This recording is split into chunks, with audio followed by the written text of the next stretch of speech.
Hey there, and welcome to this quick and easy tutorial on the Brave browser. If you're tired of searching for your downloaded files, this guide is just for you.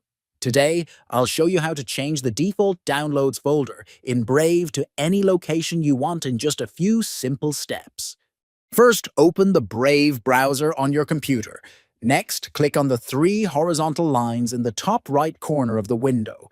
Then select Settings from the drop-down list. After that, go to the top right corner of the Settings page and click the search icon. Now, type Downloads into the search bar.